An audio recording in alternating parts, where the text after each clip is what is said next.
Oke, bismillahirrahmanirrahim. Assalamualaikum warahmatullahi wabarakatuh. Bertemu kembali kita di kuliah Matematika Ekonomi. Hari ini perkuliahan dilaksanakan secara asinkron, jadi mahasiswa diminta untuk mempelajari video pembelajaran yang sudah saya siapkan dan setelahnya mahasiswa diminta untuk mengerjakan kuis. Hari ini materi pembelajaran kita terkait dengan penerimaan total.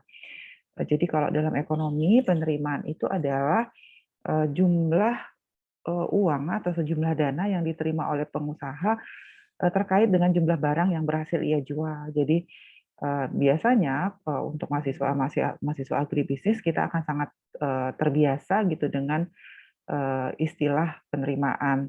Biasanya penerimaan dihitung dari perkalian antara harga barang dikali dengan jumlah produk yang terjual atau jumlah produk yang diproduksi jika diasumsikan semua jumlah produk yang terjual itu adalah jumlah produk yang diproduksi ya. Saya izin share screen terlebih dahulu materi kita hari ini. Ini materi kita hari ini, jadi kita akan mempelajari tentang konsep penerimaan total, lalu bagaimana menghitung penerimaan total maksimum dan menggambar kurva penerimaan total. Jadi penerimaan total tadi di awal sudah saya sampaikan adalah sebuah jenis penerimaan yang diperoleh melalui hasil kali, ya, jadi hasil kali antara harga dengan jumlah barang yang terjual. Atau secara matematis sering ditulis dengan TR. TR ini adalah kepanjangan dari total revenue dikali dengan P adalah price, dan Q adalah quantity atau jumlah produk. Sehingga kalau kita Indonesiakan, TR, total revenue tadi adalah penerimaan total, Q adalah jumlah produk yang dijual, dan P adalah harga produk per unit. Lalu bagaimana cara menggambar kurva penerimaan total?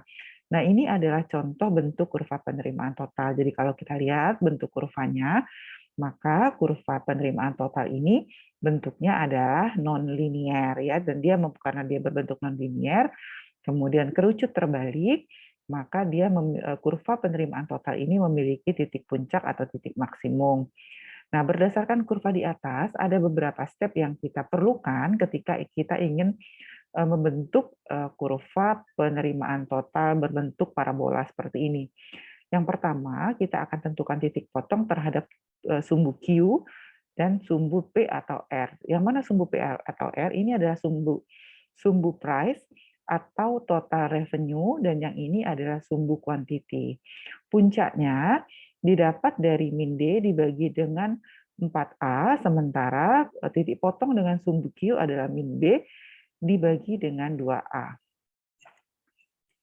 Tentukan titik puncak. Yang kedua, untuk menentukan titik puncak saya sudah sampaikan tadi adalah dengan menghitung min B dibagi 2A, min D dibagi 4A, di mana D itu adalah B kuadrat dikurang dengan 4AC, atau dalam istilah matematika kita sering menyebut D itu dengan istilah diskriminan. Ya.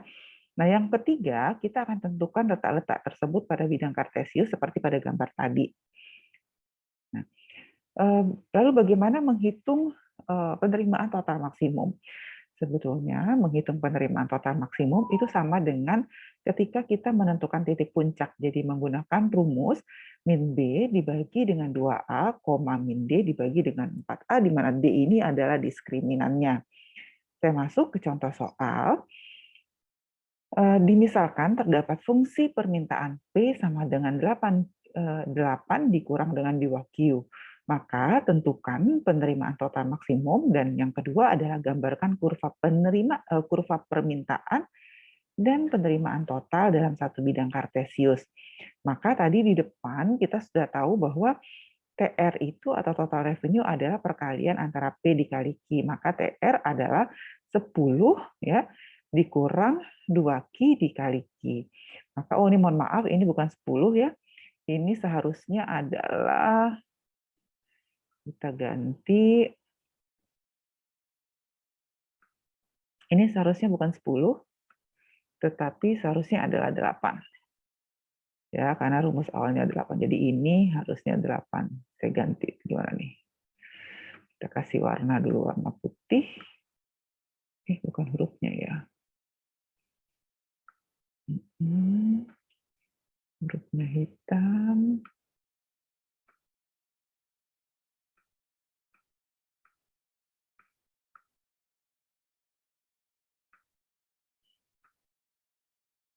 Nah ya, jadi TR sama dengan 8 dikurang dengan 2Q dikali Q, maka TR sama dengan 8Q dikurang 2Q kuadrat.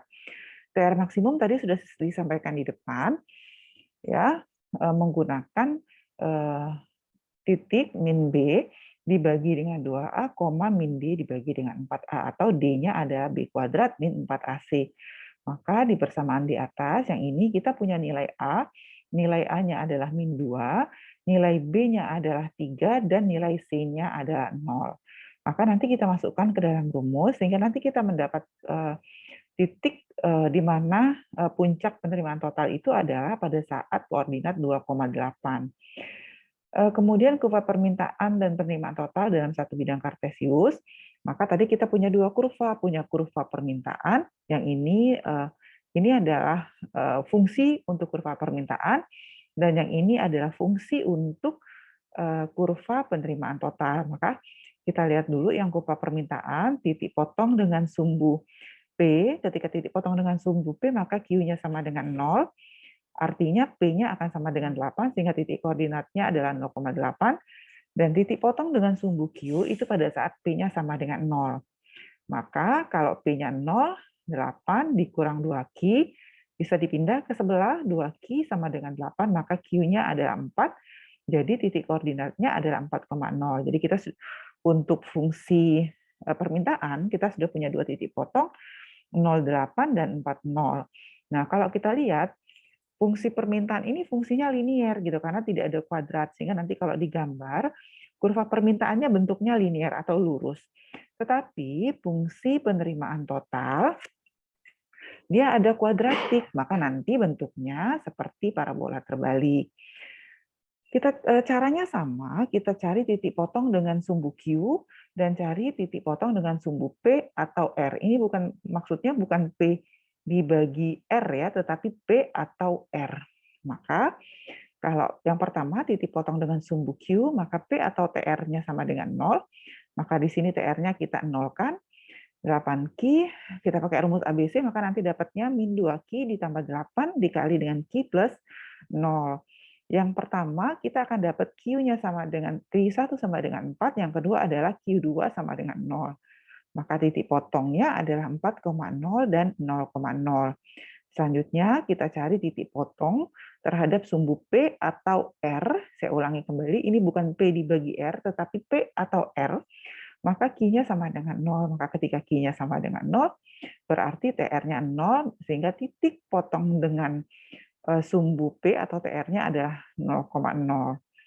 Lalu kita tentukan titik puncak, rumusnya adalah min B dibagi 2A, min B kuadrat dikurang 4AC dibagi dengan 4A. Tadi saya sudah sampaikan untuk persamaan total revenue ini, kita hanya punya nilai A, yaitu min 2, ini nilai A-nya min 2, dan nilai Q-nya 8. Maka kita masukkan, nanti hasilnya sama dengan yang kita cari di atas, yaitu 2,8.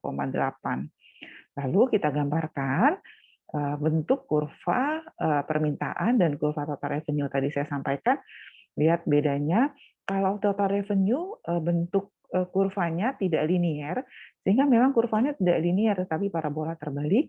Tetapi untuk fungsi permintaan, ini bentuknya kurvanya linier karena dia tidak ada kuadrat. Maka kalau kita gambarkan kurvanya lurus.